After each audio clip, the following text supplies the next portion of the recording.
Okay, awesome. Thank you. Good evening and welcome to everyone for being here at today's webinar. Today's webinar is in celebration of Africa Day, which is happening on Sunday this week.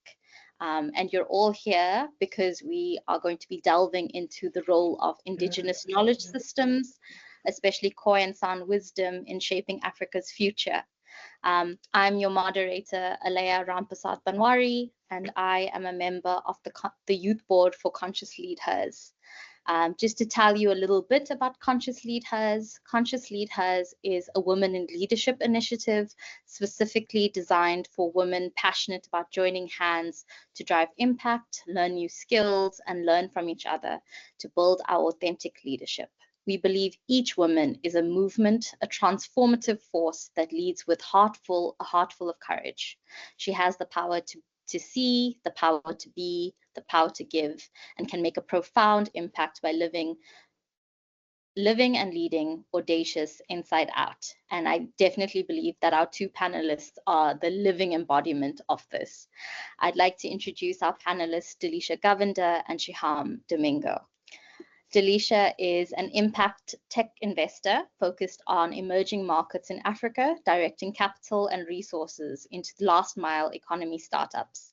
With over 13 years of global management experience across 5 continents, they are systems thinker and transformation leader, skilled in leadership development, venture building, as well as corporate sustainability.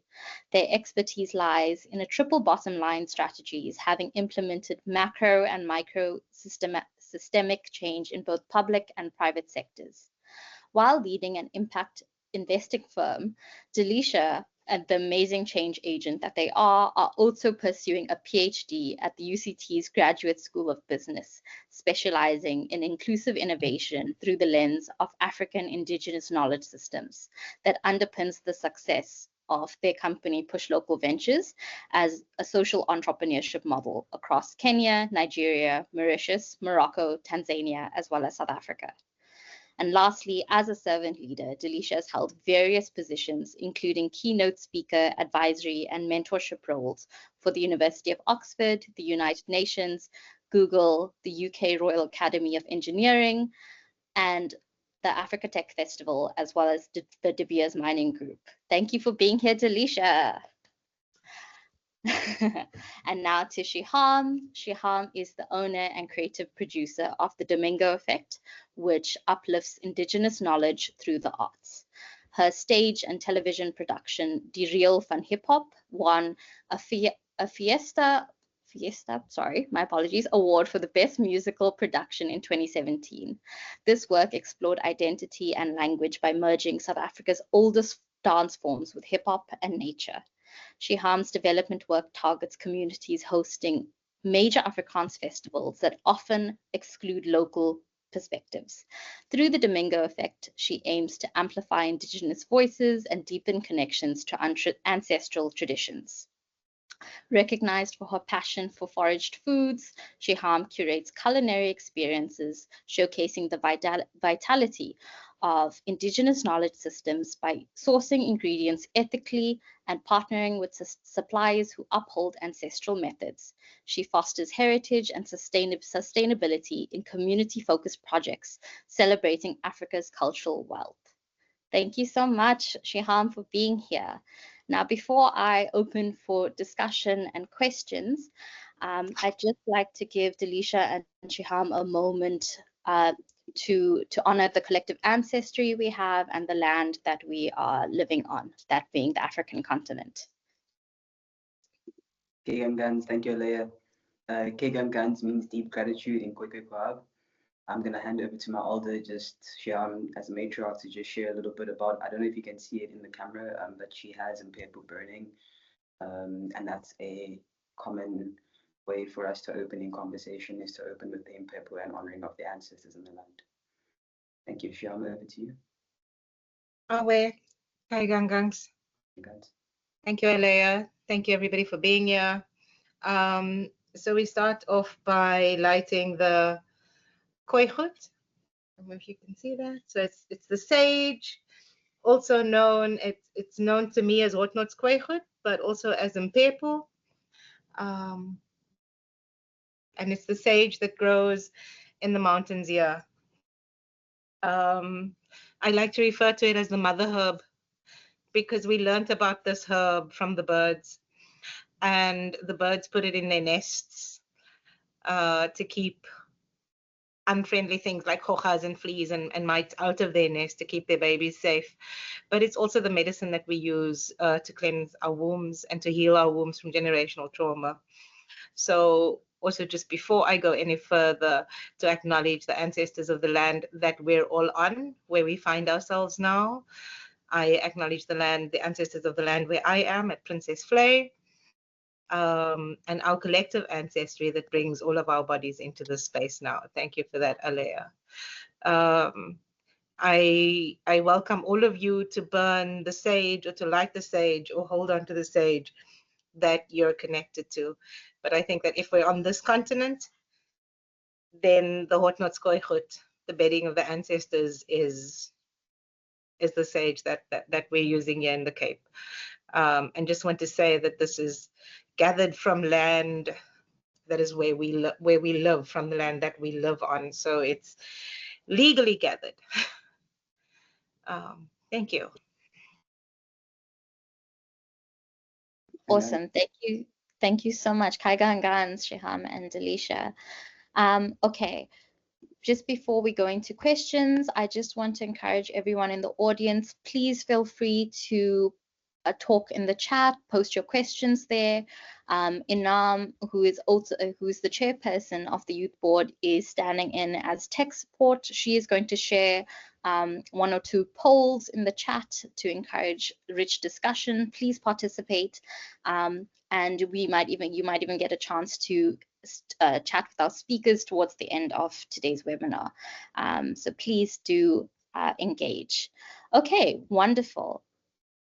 Delicia, just to open up our discussion, how do you think Khoi and San narratives inspire the reimagining of African identity and innovation? Thank you. I think one of the maybe case studies or spaces where I can point to is the Cape Bush Doctors. They're a legally owned cannabis store that have traditional medicine licenses, and they've engaged with our young people at risk in a way that says, look, cannabis may be something that is frowned upon, but it is also something that is ancestral and indigenous and ceremonial.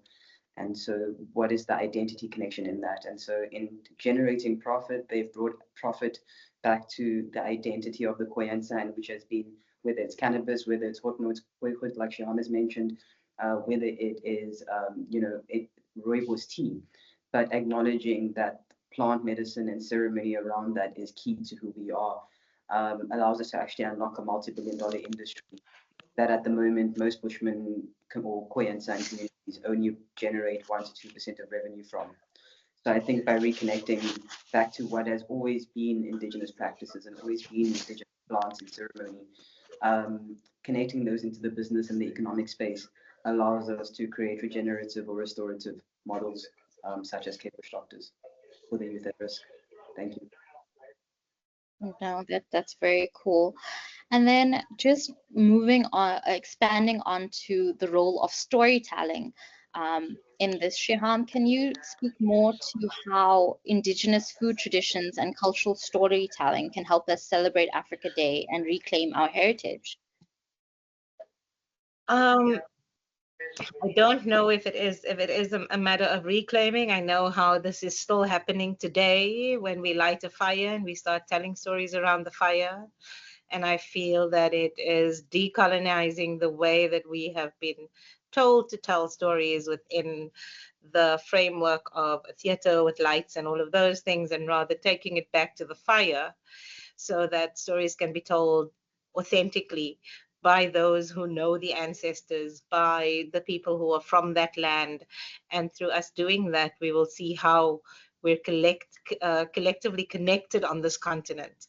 If I think about the space and the stories that come from Princess Flay and this book by Prof. June Bam from 2020 called OC Told Me, and it's about the women, the matriarchal women that have told the stories. It is about sharing those stories. And if I look at that stories that is in this book that is here from Princess Flay and Rondaflay, the waters that are connected, surrounds where I live. There are stories of how practices here in the Cape are connected to practices in West Africa and North Africa that was happening before the time of colonialism and all of that occupancy. So if we start telling the stories on the land the way that they were told before and listening to our elders as the storytellers, that's how the connection happens. Wow, that's really beautiful, and I really I feel I agree with you so strongly that it's not necessarily a reclamation, but it's like we need to tell our stories again. So speaking of centering Indigenous knowledge systems in terms of entrepreneurship, this next question is for you, Dee. You recently presented at the Professional Innovation Management Conference that happened in Cape Town in March. IPSM is a global organization, and you presented on how Push Local Ventures empowers local entrepreneurs by grounding their work in indigenous knowledge systems and an African theory of change. Can you maybe share a key takeaway from that presentation? I think the thing for me that was mind-blowing was European Union leaders saying to us, hey, could you guys actually come and help us figure out what the future of sustainability looks like, because of things that were spoken about, like rain dancing. So one of the major concepts around ISPM was the ISO standards. You know, how do we all kind of linked or aligned to this ISO practice? And I did make a joke about it in terms of like, how does rain dancing, you know, how do we use ISO to manage that? But I was being very serious as well, because a lot of the entrepreneurial spirit that lives and exists in a way that colonial language and infrastructure doesn't allow to emerge. It's like asking a fish to climb a tree. You know, so when we think of rain dancing, the first question is, well, how do we apply the ISO standard? I don't really know. You know, ISPM showed us that even though we didn't know the answer in terms of how it links to ISO, the invitation was open to say, could you actually come to Europe and show us how does Indigenous knowledge system shape the future? Even if ISO doesn't make a difference in the space, then what is the new standard? What is the new language? What is the new, you know? So for me, the gifts that sit here are understanding that the wisdom is almost epigenetically held. And in the epigenetics, it's about holding space for that emergence. You know, I've come from conversations in this week where many of the infrastructures were invested by or started by churches. And many of the elders, when I question, I value the church, I'm not disrespecting the church, but do they question the role that the church played in colonization? And so on one hand, I can say I want our young people to go to school. I want them to get straight A's. I want all of that. But I also recognize that many of our young people are hunters. Epigenetically, it is in their DNA to hunt, to track the land, to track the nature. Shihaam will share to a story, and I really hope I don't know, it makes sense, but she met like a young rain dancer or thunder dancer. I don't know how you call it, but you know, it was sun, and then Shihaam told me this cool story about the thunder dance, and then Cape Town broke out into rain, and I was like, whoa, I wonder how interconnected this is. So yeah, for me, the gems are actually just keeping quiet, listening deeply, and allowing what needs to emerge without holding the colonial perspectives of what they could be and should be. Wow, that's really powerful. Thank you for sharing that. I'm just reading some of the responses to the poll. The question was, which area of Indigenous knowledge systems do you believe most directly impacts the global innovation landscape? One being sustainable environmental practices, two being social entrepreneurship and community building, three, healing/holistic well-being approaches. And there's a variety of responses between 1 and 3. And Janine said that the global innovation landscape must come to appreciate the necessity of ceremony and ritual to connect us to the land and living in our world in a community building work. I really like what L. Williams said as well. Also just general epistemology, legitimizing indigenous knowledge so that it informs systems of thought across the board. That feeds so well into my next question, where Delicia, you spoke about this emergence of practices and skills that we need to come back to in terms of like rain dancing. My question to Shihaam goes back to food as like this the center of knowledge. Can we talk about, oh, sorry, I just lost my question. From your experience, how can traditional culinary practices and cultural storytelling serve as innovation drivers for local communities and potentially scale to global markets? For those of you who don't know, Shihaam is an amazing steward of the land, and she knows incredible people, women beekeepers and people who are foraging their own food. Shihaam also has green fingers herself, and she grows a lot of her own food.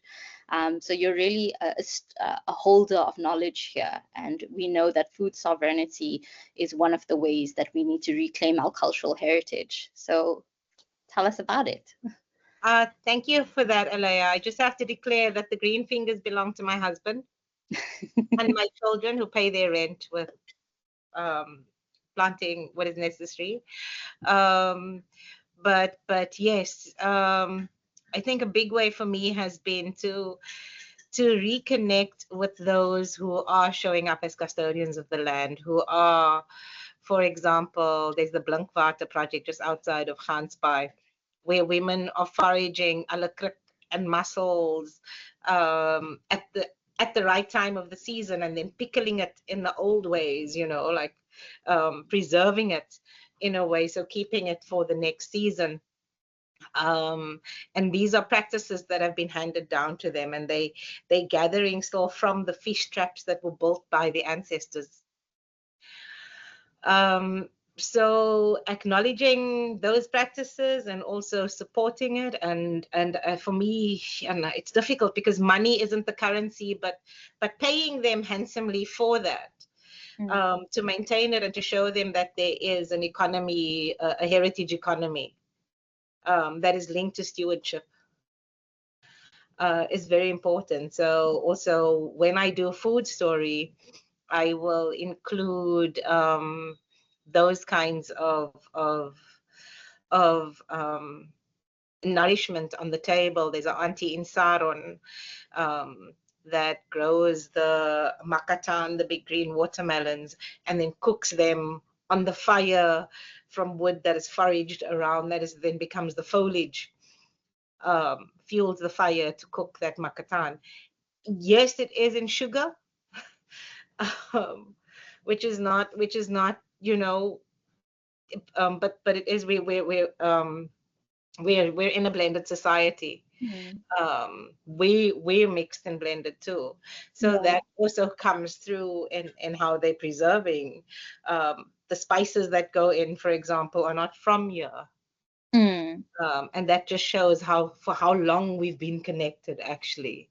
And when you trace the origin of those spices and those ingredients, again, it tells you how connected we actually are.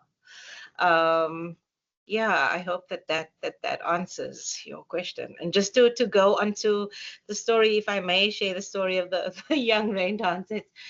DJ Ready D is busy with a project in Claremont, in a community that I've introduced them to, that I also do a lot of work in, where on Sunday the youth was singing a song, and they were recording the song for the first time. And the song is written about the ground, the mountains, the shoreline, the ecosystem that they're from, and acknowledging that ecosystem.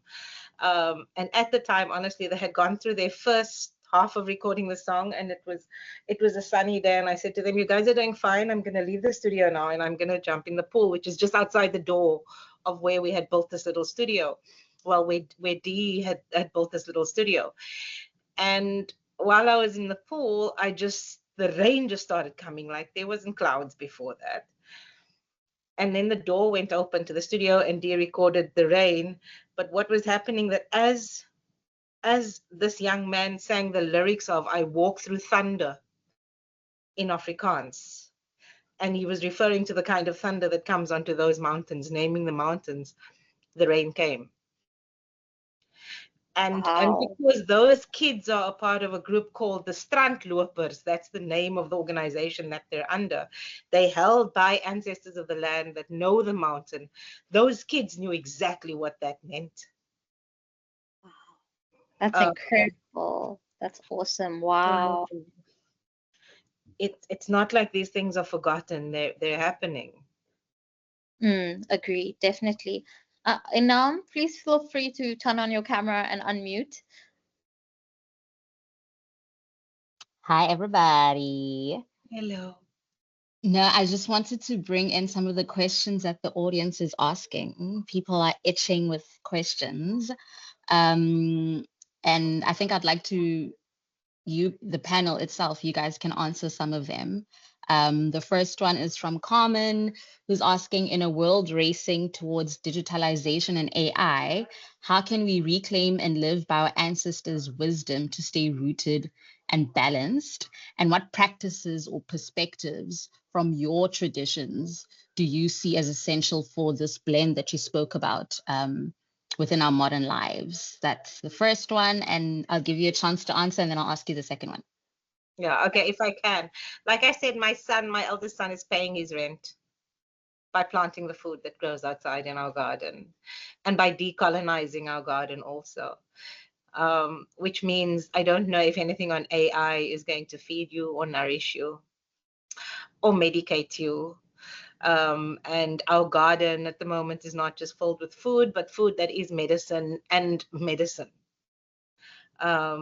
And I feel like if we work the soil again and put our hands in the soil and acknowledge the ground that we're on and allow the ancestors to come through with our hands in the soil, I don't know if AI can bring us anything like that, because everything for me that is there separates us more from reality and real life.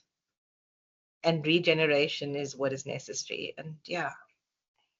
From your side, Delicia? Thank you. So for me, Shihaam spoke about the Alakrik earlier, a beautiful example of how technology works hand in hand, or almost where technology can amplify indigenous knowledge systems, is a space like the Alakrik. So on the Alakrik, on the bottling, you've got a QR code that directs you to an animated video, or it's got a story, and comic books, stories, etc. For me personally, are modern day versions of cave paintings. And so we're not necessarily, a comic book for me is not a new design or innovative necessarily. It's just we've improved in our design skills 100% over time, but it's still very much in my mind a rock painting or a cave painting. And so for me, the ways in which low code AI exists, things like WhatsApp chatbots and WhatsApp groups, that's low code AI. So I'm not necessarily, when I think of AI and I think of how it works alongside indigenous knowledge, I don't think it's necessarily separate worlds. I think it's how do these two amplify each other, and primarily how do indigenous stewards continue to celebrate what is true to them, live rock paintings or cave paintings, if we call it that, but in a way where technology can allow it to reach more spaces, or we can design differently, etc. But it's still very much happening. Like I'm saying, in the Alakrik context, every bottle they sell allows you to access the story in a more modern day way of how we would have told stories traditionally anyways, around a fire, with pictures more, because indigenous knowledge systems are not written. They're either, or in most times, they're either pictures or oral. The tradition in itself is oral or pictures. And so, yeah, that's for me how it exists, considering low-code AI. Anything deep tech, I haven't yet seen to be useful to the indigenous community, I have to be honest. If I may just add that just on the one that Alakrik that is, so I also get from different places. So the one that Delicia saw was the one that came from Tracy Kwai, who tells the story of Cork Bay.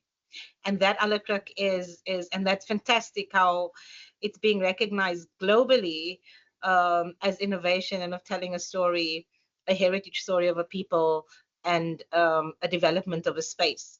And so she now has a whole VR. So when you when you buy the alekrik from the Fisher Child project, you get to, when you go into that VR, you get to put yourself in the space where that alekrik is harvested from and learn the story of what was there before and the people from there before. So it's incredible how that takes you into that place. Thank you, Delicia.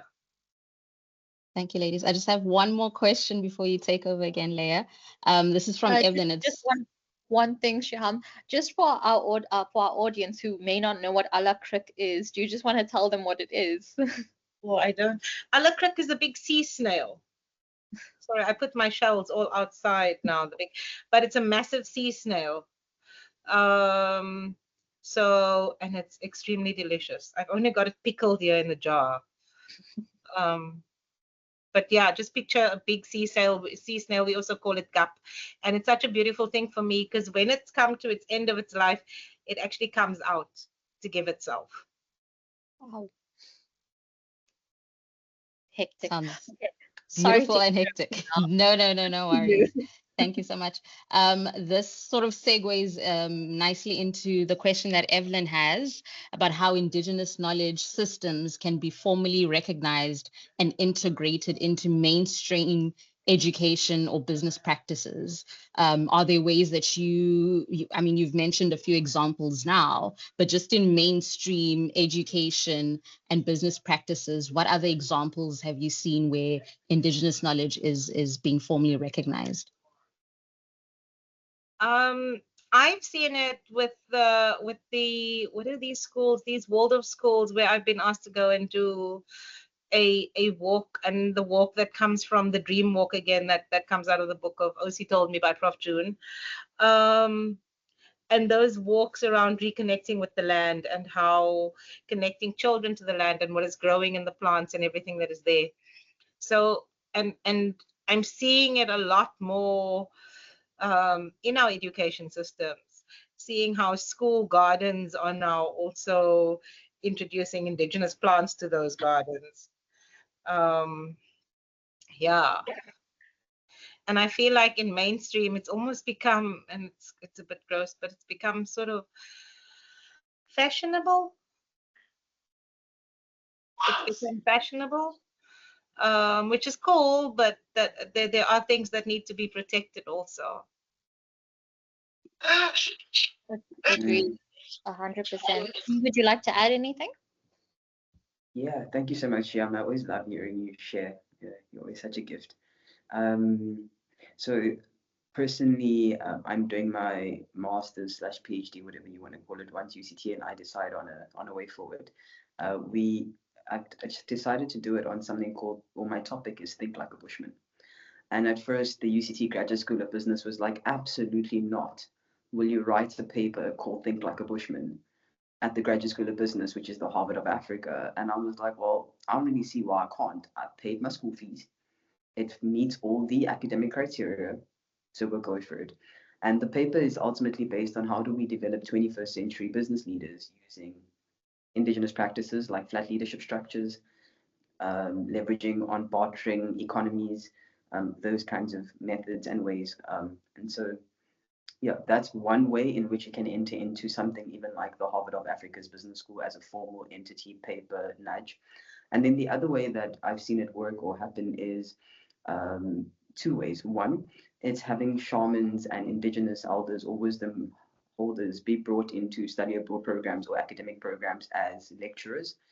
So as opposed to hiring, your innovation lecturer or whatever you would normally call a Stellenbosch University or UCT. Within our network, we hire our shamans, we hire our Shihaams, our food foragers, our wisdom bearers, and we deem them as lecturers and pay them within those categories as well, which honors the wisdom that is held within them in the same way or the same expertise and value that we would a PhD or a doctor or whatever you would want to call it. And then the third way for me is inviting business leaders and academics, etc., to co-create with indigenous communities. And this we see a lot of. We've had Janine, for instance, join us quite a few times in different spaces.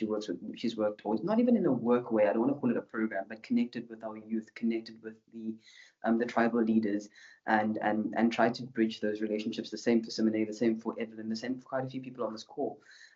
They look at, how do they in their academic or business spaces become enablers for the Indigenous community. So for instance, Shihaam and DJ Ready D with Good Hope FM allowed our youth at risk from Kensington to get onto the Uber Eats platform selling Indigenous produce, at a high-end rate. So you would buy a burger at $200 a burger because it's foraged, it has a particular branding model, and the majority of the revenue is going back to youth at risk.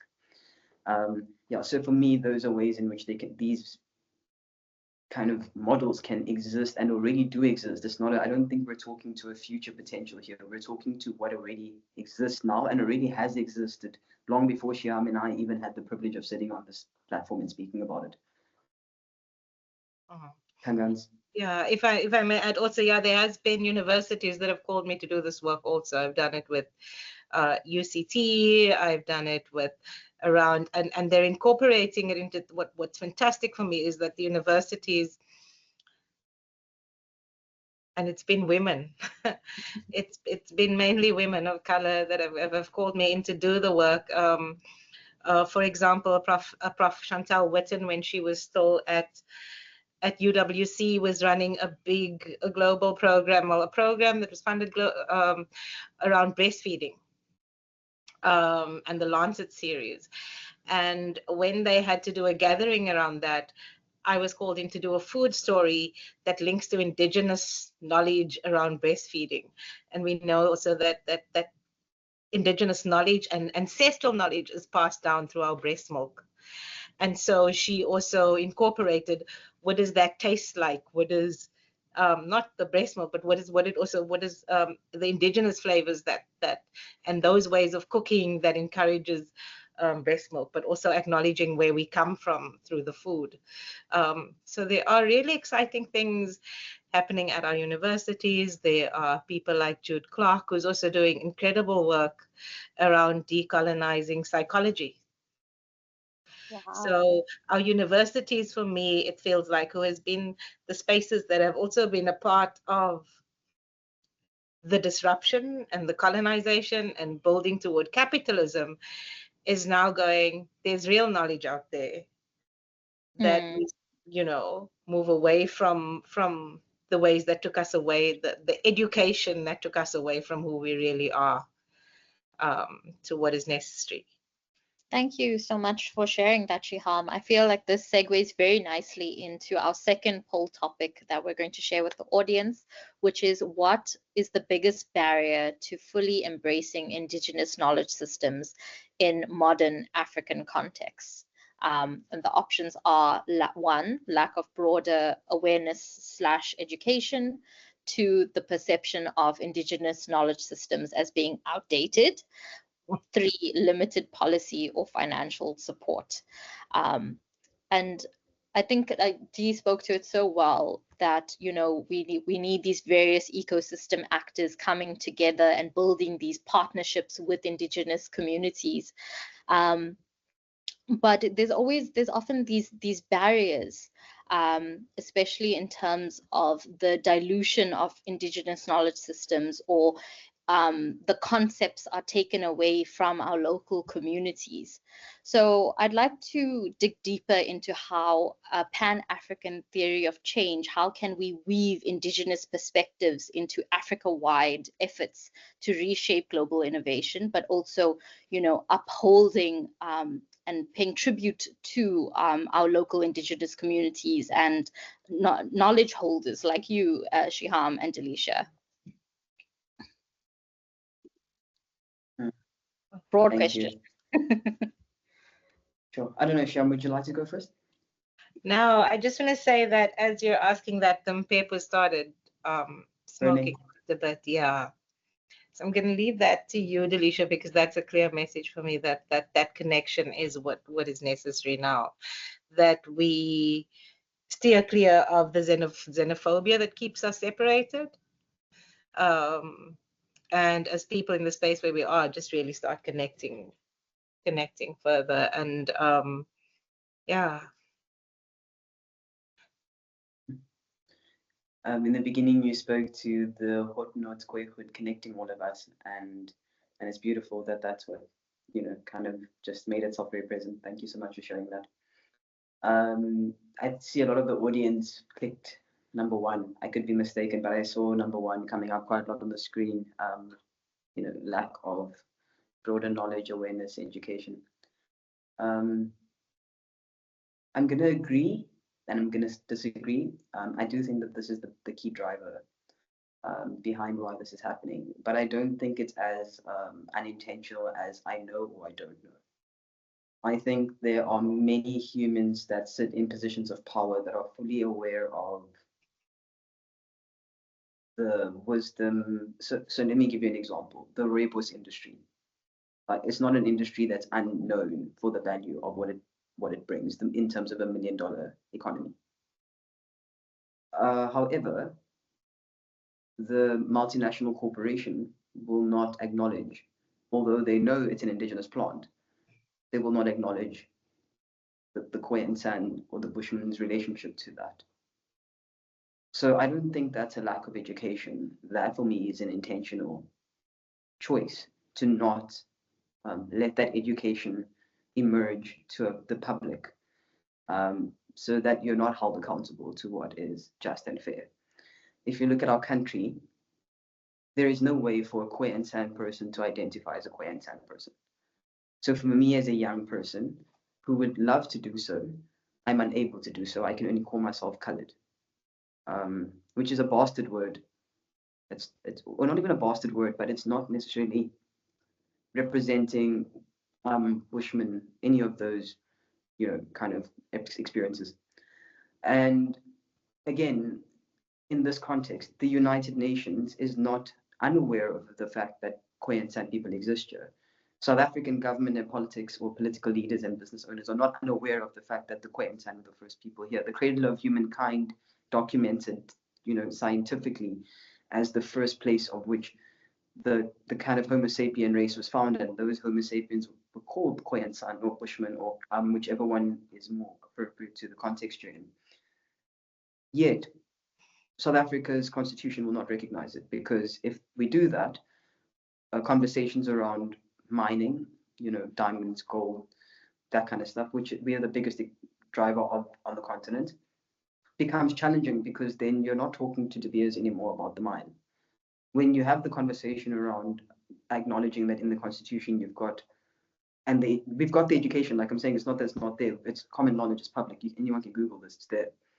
It's the choice by our leadership and by us as people, because we are the system, to, I think, choose colonization. I think to a large extent, colonization is still successful. It's currently successful, because we still associate our success to our proximity to whiteness, to westernization, whether it's our hair, whether it's our degree, whether it's whatever that may be.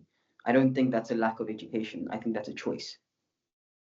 And so, being the system, we have a personal responsibility to become that change, to make a difference. For instance, on Uber Eats, a lot of people were like, why would you start an Uber Eats business? There's McDonald's. I was like, yeah, I don't care if there's McDonald's, right?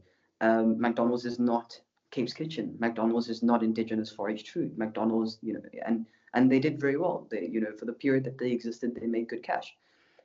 Again, if we had to become McDonald's competitor, I'm pretty sure they would just conveniently probably forget that we existed, and they would just conveniently kind of erase that narrative that we did. So I don't know if how many elders are on this call, but the movie, and it irritates please excuse my language, it irritates the shit out of me. But the movie, The Gods Must Be Crazy, I can't fucking stand that movie. Okay. And those of you that don't know it, please go watch it, and then you'll understand why I'm saying what I'm saying, even if you just watch a snippet. It's acknowledging that these people that you recognize as the First Nation, as the cradle of humankind, it's an entire marketing scheme that basically says these people are illiterate barbarians. So that is not done by a group of people who are unaware of the spiritual power. When they got here, they didn't find us in loincloths, because we don't wear loincloths. We only wear that for ceremony. We were dripping in gold and diamonds. Till today, our shamans are walking around with diamonds, because in their mind, the diamond has no value. It's just a part of the land. When they take us to ceremony in the mountains, they have diamonds on their changa pipes. And when I'm like, sorry, Oz, you know, you guys live in Kensington. Why do you have like a 2 million rand diamond on your chunker pipe? Don't you want to sell it and maybe live in Camps Bay? They're like, no, because you don't get the value of this beyond money, you know.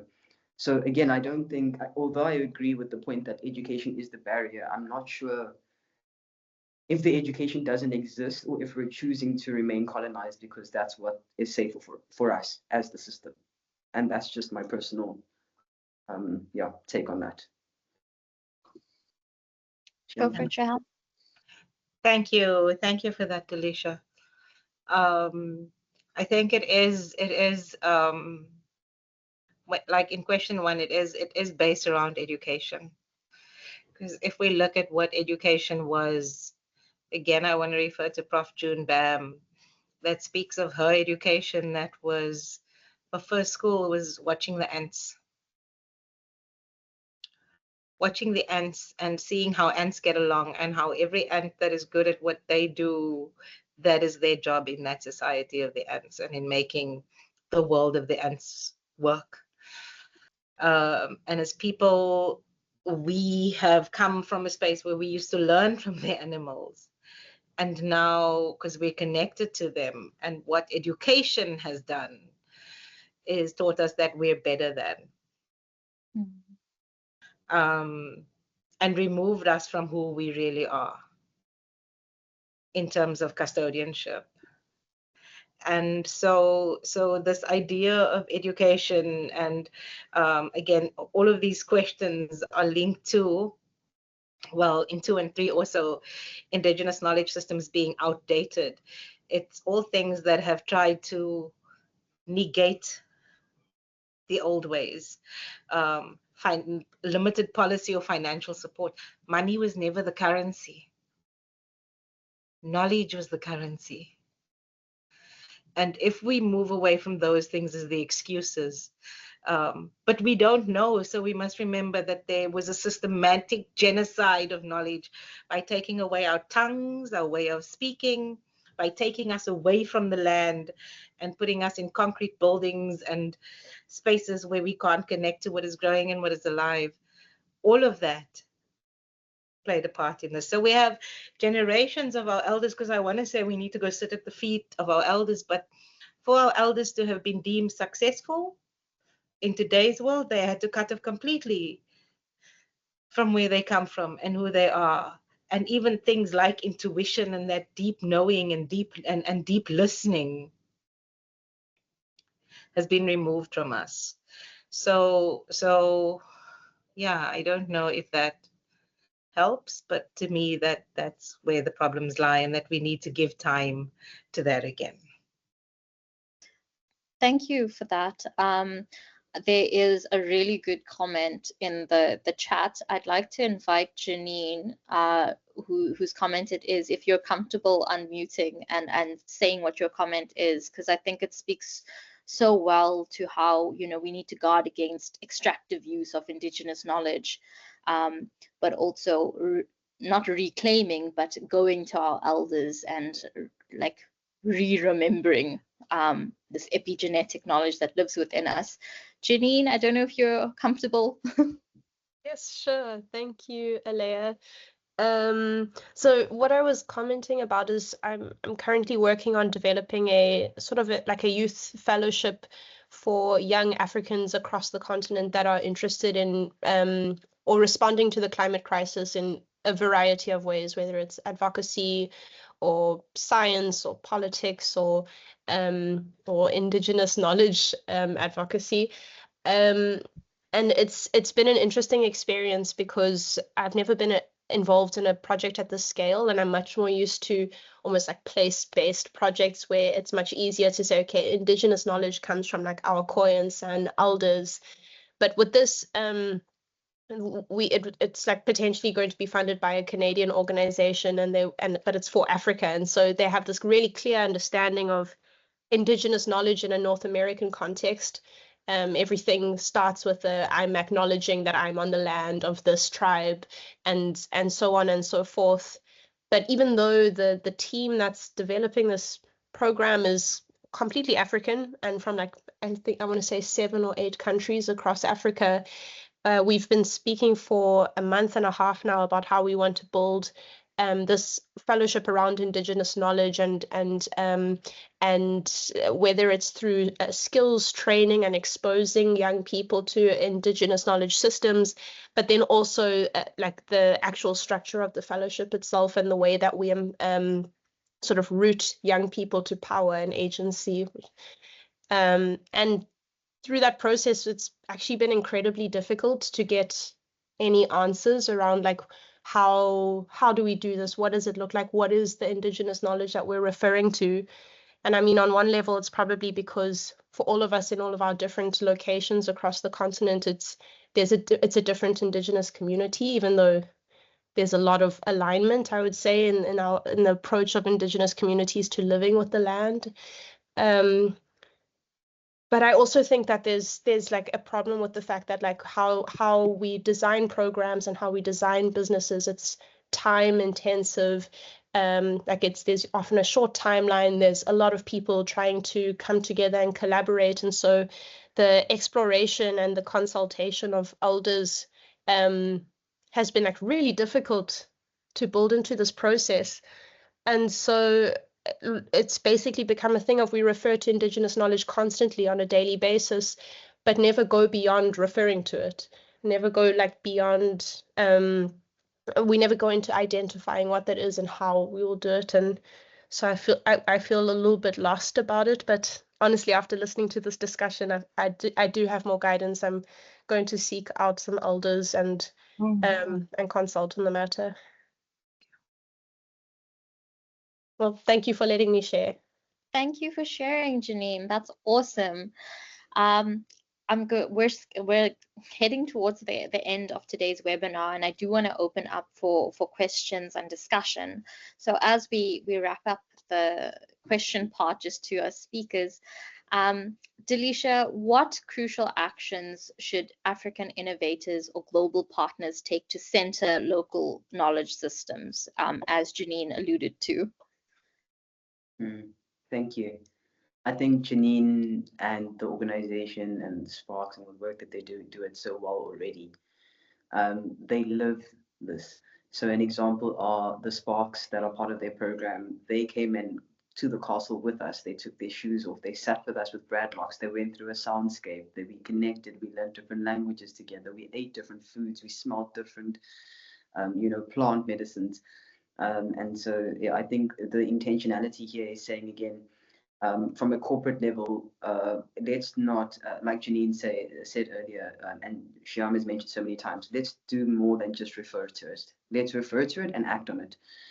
Because, for instance, I won't lie to you, integrating people like Shihaam and Shaman Andre, etc., into our study abroad academic program wasn't easy. A lot of the professors thought I was losing my plot, but I did it anyways. And we lost a couple of clients along the way, which is fine because the USA has become a problem anyway, so it was worth the knock. Actually, I saved myself the trouble. But ultimately, saying to clients, we will not work with you, even if you're Alan Gray, even if you're De Beers, and we don't care who you are, unless you operate in a way that genuinely honors the Indigenous people. And for many times we've had to take losses. I know Shihaam's take losses as well, because people just feel like you're being arrogant, or they feel like, who do you think you are?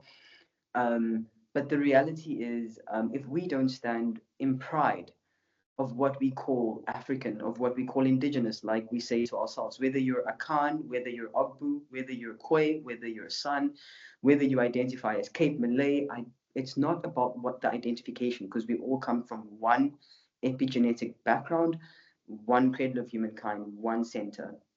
And the saying in our South African coat of arms is, Shihaam, correct me, I do it wrong.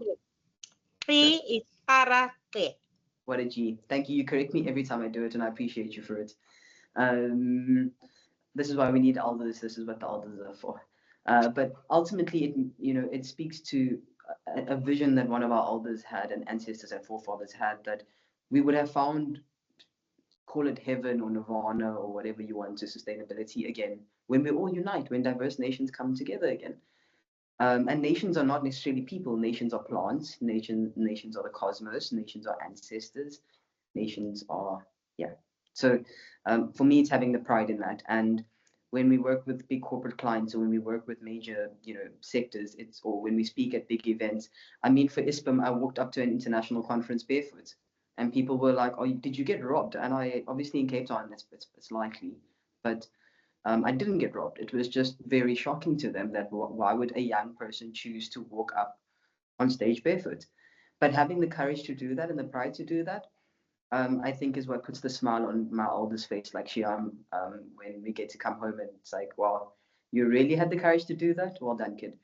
So yeah, I think it's having the courage to lead, having the courage to do what's in our hearts, and the ancestors will always provide. God will always provide. The universe will always provide. But yeah, that's on my side. Shihaam? No, I feel like I've spoken too much. Like we've got 10 minutes left, and that we should allow, if there's any questions or interaction from the group, that we allow for that. There is a very pressing question from Carmen. She says, I'm very new to Indigenous knowledge. I so want to learn more. Where to start? Books, going into the communities, want to pay respect, want to learn, but have no idea to how to approach it. So we do want to come up with a list of resources that we can share with the attendees of this webinar from tomorrow. But if you have any like nuggets or like ideas onto where they can start. I feel like if you're wanting books, then this is one of my Bibles almost. Usi told me by Prof. June Bam. I keep it with me all the time. And what it ultimately says is why the stories of our women and the women that came before us matter. And then the other book I would also recommend is Sylvia Fallen Orphan's Keeper of the Kum. And that we start learning to listen to our intuition and reconnecting with that. All these words like the third eye and the what that has become linked to alternative and whatnot has always been in us. It's not alternative. It is the other things are complementary to that, to this that lives in us. So Janine, start with that. Start with speaking to your elders, to the aunties, to the crazy plant auntie. The auntie that speaks to the birds. They know more than the books. I love that. Awesome. Thank you so much, Delicia and Shihaam. I'm so grateful for your presence and the knowledge that you have. I'm going to put up a slide with contact details for Delicia and Shihaam so you can connect to them on the socials because that's technology too. And I'd love to open it up to the floor. If you have any questions, any comments, please feel free to unmute, turn on your camera. We'd love to hear from you.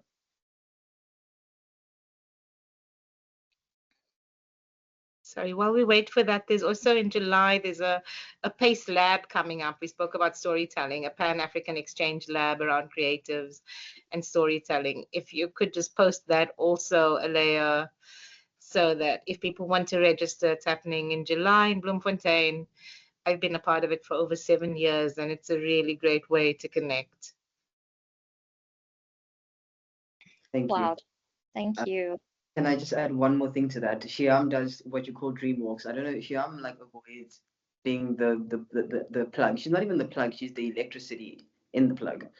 But Shihaam does incredible foraging stories that really just, yeah, we all learned through that.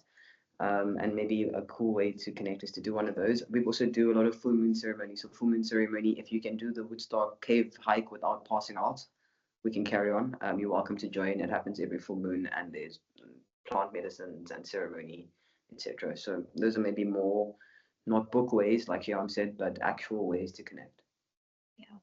I'd also like to add that the Castle of Good Hope has an amazing section where you can learn about the Camisa Nations, which is like South Africa's United Nations, which is all of us, and you can learn about the history. You know, it wasn't just like a trading post. There's a lot more to it.